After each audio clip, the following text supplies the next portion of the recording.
muda ni mchache, lakini Lavish Art TV iko hapa kukupa uhondo unaokuhusu. Mgeni watu wa leo kwenye In The Circle with The Lavish Art ni Dribs Kabaisa.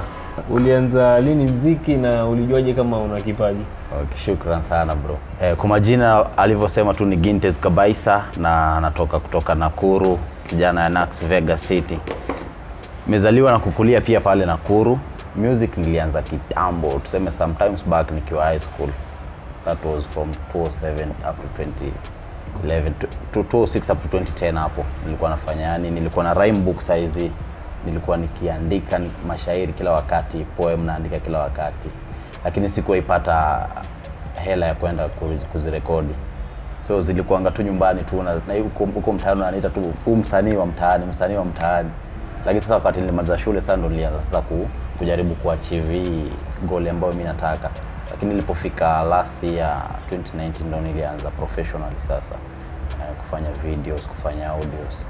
Na Mr. Blue amekuinspire vipi? Sababu ukiona angalia jina Kabaisa naona ni Mr. Blue. Amekuinspire vipi kutoka kwa msanii? Ni ukweli Mr. Blue alianza kitambo na heshima zake zipo, na alituinspire sisi ambao tulikuwa tunaanza nyakati zile. Ndio pia alikuwa anachipukia na aliweza kufanya vizuri sana. Lakini jina Kabaisa kutokana na Mr. Blue. Jina Kabaisa na jina Gintes zote nilikuwa nicknamed na my late parents. Gintes ilitoka kwa gigs. Mamangu alikuwa anapenda sana kusoma novels, alikuwa mwalimu, alikuwa anapenda sana kusoma novels. So kuna mmoja kwa katika ile novels ambayo alikuwa anasoma, kuna mmoja katika wale characters alikuwa anaitwa Gigs. So yeye alikuja akani nickname wakati nilizaliwa hiyo jina.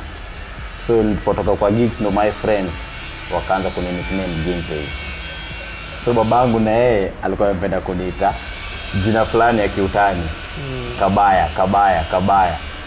Lakini si ati kwamba nilikuwa mtoto mbaya, alikuwa anapenda tu kusema Kabaya. Ni kitu ilikuwa tu ndani yake. So alipokuwa akipenda kuisema na mimi nikirudilia, majamaa wakachukulia hiyo Kabaya. So kitu mimi nilifanya tu kuongeza tu hiyo SER. Na mbona ukaamua kufanya Gengeton? Mwanzo kabisa mimi si msanii wa Gengeton. Niliamua tu kufanya Gengeton sababu ya ile wave ambayo Gengeton ilikuwa inachukua na ilikuwa inajaribu kushape industry. Mimi si msanii wa Gengeton, nafanya tu niko versatile, naweza nikafanya muziki wote. Na wazazi walichukuliaje ile for the first time wanaona mtoto wao ni musician?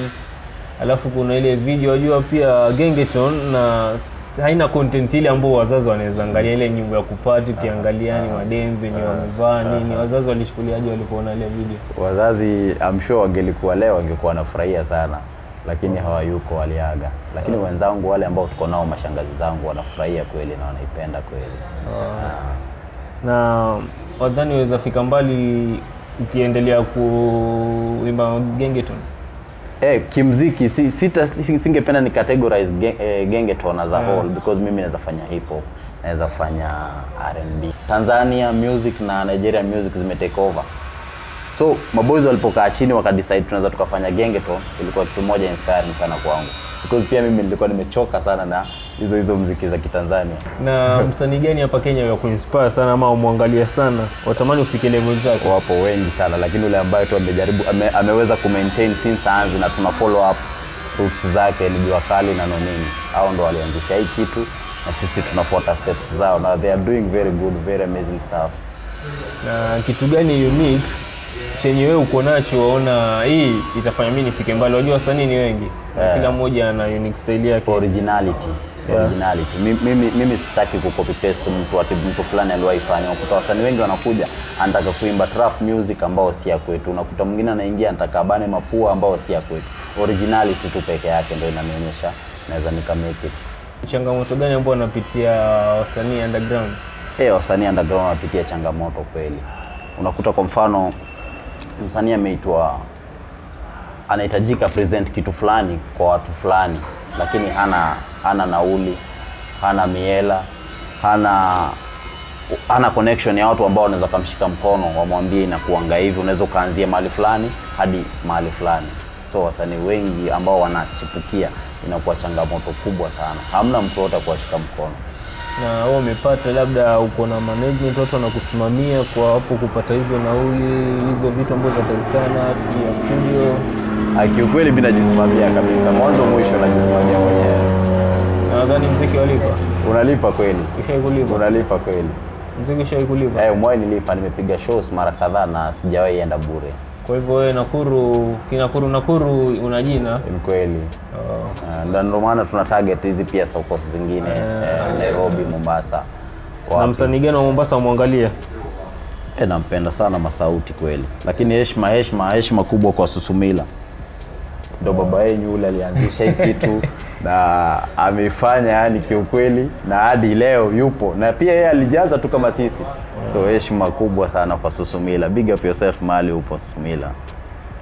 Weza tupa kapela kidogo ya nyimbo yako?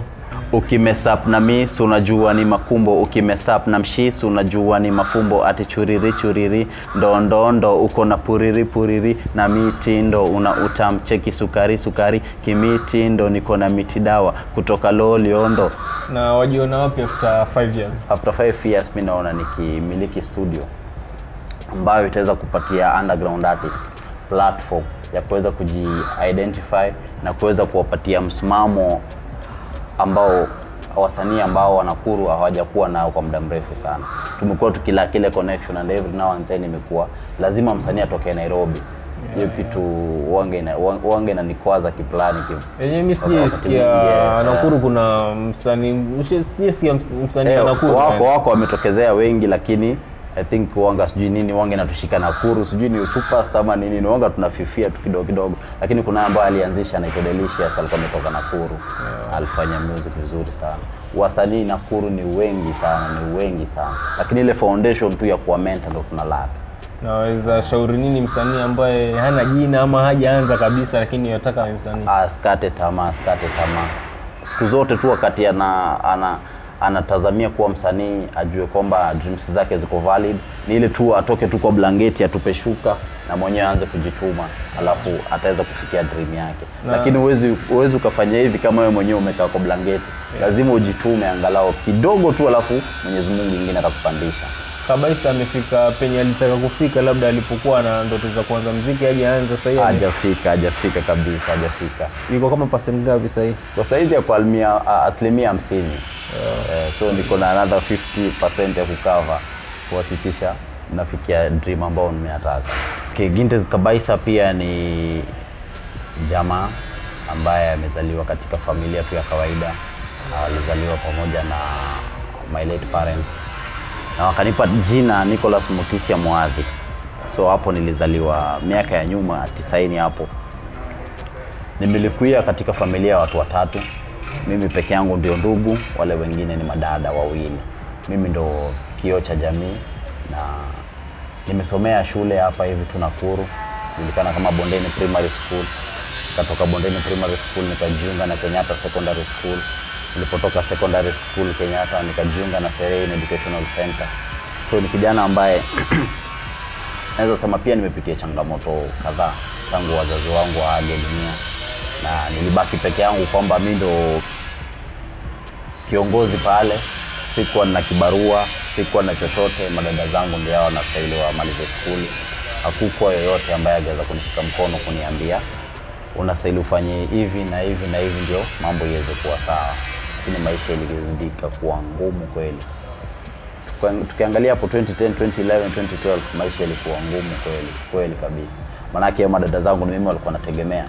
Mmoja alikuwa form 4, mmoja alikuwa form 2. Wamesoma tu kwa kupitia tu neema za Mwenyezi Mungu hadi wakamaliza. So nilingangana sana wakati ule, Hakuna kibarua chochote ambacho sikuwahi kufanya, ili tu niweze kuleta chakula kwa meza. Lakini wakati ule pia nilikuwa nasema I'd rather do these odd jobs zote za mtaani, ikuwe ni kuchimba, ikuwe ni kwenda mjengo, ikuwe ni kufanya kazi gani, nikiwa hivi kijana nina nguvu. Lakini ile wakati nitakuwa mtu mzima na majukumu ndio yananitegemea design hiyo, na nikuwe pengine sasa nimeajiriwa, tuseme kazi kama nimejiajiri ama nimeajiriwa, tuseme kazi kama kuzungusha njugu mtaani, haitakuwa na kidhi yale mahitaji yangu yote, sababu watoto watakuwa skuli, mwenyewe nitakuwa na mahitaji, mama watoto pia atakuwa anahitaji mahitaji ambayo ninastahili niweze kuzimita at the end of the day. So nikiwa hiyo wakati nilisema I'd rather do all these odd jobs, na ni make sure kila kitu ambacho inahitajika, these basic needs za nyumba, pengine kulipa nyumba, pengine kununua vyakula, manguo nilikuwa ningeweza kuifanya, lakini nilifanya kwa kusweat, sikuifanya kwa urahisi. Nilifanya kwa kuchoka sana, kwa kuhangaika sana. Lakini pia hapo wakati tunapitia mashida ndio unajua marafiki ni akina nani. Na ulitaka kuwa mwanamuziki? Mwanzo kabisa mimi nitamani niwe daktari. Nikiwa skuli nitamani niwe daktari kabisa. Nilijikaza kisabuni, nikaomba Mwenyezi Mungu wakati moja pia mimi ningetamani nikuwe daktari. Lakini mambo ya content nilikuwa tu nayo. I used to write songs for my colleagues shule, my friends, my comedy I used to write for them. Nilikuwa nikizifanya tu ile tu for fun, lakini nilikuwa siifanya ati kwamba wakati mmoja naweza kuwa content creator, ama kama wakati mmoja naweza kuwa msanii, ama wakati mmoja naweza kuwa songwriter. Nilikuwa nafanya tu ile tu for fun. Haikuwa moja ya ndoto zangu kabisa kuwa msanii wakati ule. Nilikuwa nataka niwe daktari kweli. Lakini sasa wakati wazazi waliaga, hela za kunipeleka college hazikupatikana, na ikabidi sasa nianze kurudi ile ndoto yangu ya kitambo. Nikaweza fanya 1 2 3 naweza nikafika mahali. Lakini marehemu babangu alikuwa anani-inspire sana. Yeye wakati mwingi angenipatia pesa za kwenda studio, transport za kwenda na ekeo beats, zile mabeats za kitambo, na freestyle hapo mbaya sana. Majamaa wanasema uko poa, lakini sasa dondo ya kurekoda hakuna. Hii ndoto yangu ya usanii ilitokana na msukumo wa wale friends zangu ambao tulibakia nao. Kwa ile wakati sasa matatizo yamepungua, kuna wale friends ambao niweza ku-identify na nikasema hao ndo tutakuwa manao, na tumekuanga tukisupportiana each and every now and then. So wakati mmoja na wewe Gintes ulikuwa msanii wewe, what happened to that dream? So hao ndo ilikuja kama shock value kwangu. By the way nilikuwa nikifikiria nilikuwa nafanyanga music kitambo, nilikuwa na rhyme book kiasi. What about size wananiambia na kama naweza fanya, naweza nikajaribu kuandika kitu kweli. Majamaa kajaribu kunipush ile, jaribu angalau utafutane na studio mzuri, urecord kama tu zamani. Ingawaje zamani uko record lakini ulikuwa mkali sana hizo mavitu. So ukaweza fikiria kitu saizi unaweza fanya na inaweza kuwa better sana. So nikawaambia, mmeniwahi, hebu acha niende nyumbani nifikirie. Hiyo siku lala. Nilikaa nikifikiria, nashika pen, naandika lyrics naeka chini, naandika lyrics naeka chini, naandika lyrics naeka chini. So kuna wakati mmoja kuna one of the favorite producers ambao mimi nilikuwa ninamtambua tangu zamani sana. Anaitwa Biti Atero. Huyu jamaa tumestruggle naye sana tangu kitambo. Nilikuwa naendanga kwa studio yao, ndugu yake by then ndo alikuwa producer. Nilikuwa nikiendanga kwa studio yao na wasumbua mbaya sana na wakula kichwa kweli, lakini sikuwa na yeye. So the moment hiyo hao majamaa waliweza kuniambia story ya ndoto yangu ya music, nika click na sinaweza tafutana na Tero, niulize Tero kama studio yao inaendelea ama nini. So the moment nilipigia Tero, na Tero pia amekuwa attached kwa a certain studio Nakuru, ambao it's one of the biggest studios saizi kule Nakuru, najiita Doras Record. So Tero nilipompigia akaniambia mimi niko hooked up mahali fulani na tunaweza tukapatana. So nilipopatana na Tero nikampatia idea, akasema unataka kurudi kwa music saizi? Nikamwambia by the way hata mimi niko hapa hivi, tunaweza tukafanya kitu. On that particular day tulirecord song, lakini sikushoot video na sikufanya nini. Nilirecord tu song na nika share na wale friends zangu. Walipenda kweli. Na wakaniambia sasa tunataka kufanya sasa zaidi ya hii. Na nikawaambia sasa tumeamua tutafanya hii kazi, wacha tusonge tu mbele kwa pamoja. So ndo hapo nilikuja nikarecord hiyo track yangu ya kwanza inaitwa Juu kwa Juu. Nilirecord the same day na Tero alitengeneza tu from the scratch, na ilikuwa katika ile sababu ile ngoma Juu kwa Juu mimi naamini ni ngoma yani niliandika na hasira sana. Sababu wakati huo ndo hizi nations zingine zilikuwa zimetake over airwaves zetu, music za Kenya zilikuwa zichezwe na wasanii walikuwa nalalama left right and center, play Kenyan music, play Kenyan music, play Kenyan music. So Juu kwa Juu wakati niliandika na ile inspirational ya wasee kupati. Wasee ambao wanapenda kwenda kwa club, wasee ambao wanapenda tu kufeel nice tu. Nikasema acha niandike hii song ikuwe kama club banger, inaweza ikachezwa kwa clubs, inaweza ikachezwa kwa matri, inaweza ikachezwa mahali popote, na wasee wa feel it's our own, hii imecreatiwa hapa hivi na tunataka ipenye. Na hivyo ndio niliweza kufanya Juu kwa Juu, na nika-release tu kwa pamoja, na ilipata nini mzuri sana.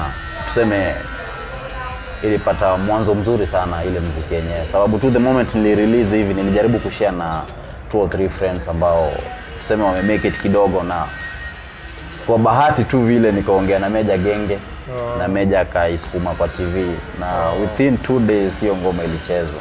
So ni kuonyesha yani ilifanywa kazi nzuri in terms of production, in terms of video production na kila kitu. Ilikuwa kazi nzuri sana. Iliweza kuchukua pia nambari 1 kwa chart kule Nakuru Hero Radio, si mara 1 2 ama 3. Iliweza kuchukua mara kadhaa sana. So ni kitu ambao nilifanya yani na hasira nikisema wacha we play this content na Kenyan music as a whole tuone tutafika wapi. So nilipofanya juu kwa juu, naweza sema Gengeton ilikuja take over na niliona kama imetufavor vijana in one way or the other side. Sababu sisi vijana wengi wanakuru ama vijana wengi ambao wanachipukia kufanya music wanataka kuongea lugha ambayo inaeleweka na ina blend vizuri na society, na ambao ni Sheng, ambayo kando na hapo mbeleni ambao kuna wasanii ambao walitutangulia ambao walikuwa wafanya story na Sheng, walikuwa na copy R&B, walikuwa copy hip hop za majuu. Lakini sasa vile Gengeton ili come through, mimi pamoja na kina Tero na management yangu tukazungumza kwa pamoja, tukasema why don't we try this thing ambayo inaitwa Gengeton. Na Tero akaanza mwanzo mwisho, akaunda beat, akanipatia beat nikasikiza. Kesho yake nilikuja na hiyo idea, ndio maana nikafanya hiyo track yangu latest inajiita Kafupi Round. Kafupi Round ni muziki tu ya ku-appreciate, unajua ladies. Na naweza sema all over the world kumekuwa na kitu inaitwa body shaming. Unakuta mseti akikuwa ni mrefu tena ni mrefu tena sana, akikuwa ni mfupi tena ni mfupi tena sana, akikuwa ni mkonde tena ni mkonde tena sana, akikuwa tena ni mnono tena ni mnene tena sana. So kuna short ladies ambao ni wafatu wamekuwa wakipatanga hiyo tuseme stigma. Akipita mahali unasikia Kafupi Round, haija kuanga ni kitu poa kwa wengine wao, na kuna baadhi yao ambao wamekuwa pengine wakijifungia nje sababu ya mwili wao umeweza kuwa kubwa zaidi, na pengine wao wenyewe wanafeel wako comfortable nayo na wana shida nao. Lakini wakitembea mahali si uende gym, usifanye nini. So nikafeel why don't we put on a track na we appreciate these short ladies, na tuwaambie tu kwamba wako tu sawa nao wengine, hawana tofauti nao. Na ndio maana nikasema tuna banju wele na watoto wanene juu ni kanono kadogo Kafupi Round kana mahaga na nyonyo ziko round. So tunawapenda vile wako, japokuwa hao wanasema sijui ni nini, tunawapenda tu vile wako tu. Na tulipofanya hiyo video, reception pia ilikuwa overwhelming sana, wase wengi walipenda, na yule ambaye aliweza kutuinspire tufanye hii track ya na tukaweka hii vernacular ya Kikuyu. Mimi mwenyewe si Mkikuyu, lakini nilifeel Odua Muranga kuna certain role ambayo ameplay ku make Gengeton as a whole kwa kitu ambao yenye iko saizi. So that's why nikainsert chorus kadogo na Kikuyu ndo at least iweze kublend hii stuff yote ya Gengeton na kuweza kumappreciate Odua Muranga. Kitu yote ambao unafanya ni kitu inakubalika na ni kitu iko poa, na ni kitu yeye mwenyewe alidecide anaweza akafanya, na kwa versatile anaweza imba kwa Kiswahili, anaweza kwa Kizungu, lakini alichagua acha mimi nifanye ngoma zangu nikiblend Sheng na kisapere kidogo, ambao ilikuwa ni kitu poa kabisa, kitu poa. So hiyo it is my second song na ambao nimeifanya recently. Imetoka poa, reception imekuwa overwhelming. Big up to wase wote ambao walikam through, wase wengi wamefanya video mingi, lakini hii video yetu ambao tuliifanya ndio imekuwa video kubwa sana na ambao ya kushangaza wengi Nakuru, sababu Nakuru wengi wamekuwa wakitoa video lakini ni kama ile kujaribu, lakini tuliamua tufanye kitu moja tu quality nzuri, itajipush tu yenyewe. Hii shughuli yangu ya sanaa, kama sina mtoto kunishika mkono, kama sina mahali popote pa kuanzia, wakati ile nikiwa na zile ndoto, lakini nilikuwa naamini wakati mmoja ndaja kufanikiwa. Sijakata tamaa, ndoto hiyo bado ipo, na my future plans are one day, one time nitakuwa on my own studio ambao itakuwa ina support wasanii, na pia ningependa niweze kugrow mimi kibinafsi na music yangu iweze kukata across all the nations. Na niko na music ambao natengeneza saizi na ina feature one of the biggest people in Uganda, na ni kwa neema tu ya Mwenyezi Mungu ambao anaweza kunisababishia niweze kufikia ndoto zangu hizi, na kukata cross kufika hadi Uganda si kitu rahisi kwa msanii, lakini nataka nionyeshe wasanii pia wengine ni kitu ambao inawezekana, na ni ile tu inastahili tu mtu mwenyewe binafsi ajitume na ajikubali kivyake. Na tuweza ambiwa wasanii wa Uganda ni kina nani, ama itakuwa surprise? Acha tu ibaki kama surprise. Lavishat TV ingependa niwapatie shukrani zangu za dhati kwa kuweza kufanya kitu ambao mnafanya, ya kuweza kuelimisha vijana, kuweza kuelimisha jamii kwa jumla, na kuweza kuwapa ambao wanaona ndoto zao pengine zimefika mwisho, na kuweza kuwapa moyo na kuweza kuambia kwamba hii kitu ambao unafanya ni kitu right na it's acceptable to the society na ni kitu nzuri, na kuweza kushika baadhi ya wasanii mikono na kuweza kuhakikisha ndoto zao zinaweza kutimia. Nashukuru sana Lavish TV, na majamaa muweze kusubscribe pia kwa channel yao for more and more and more of this. Thank you very much.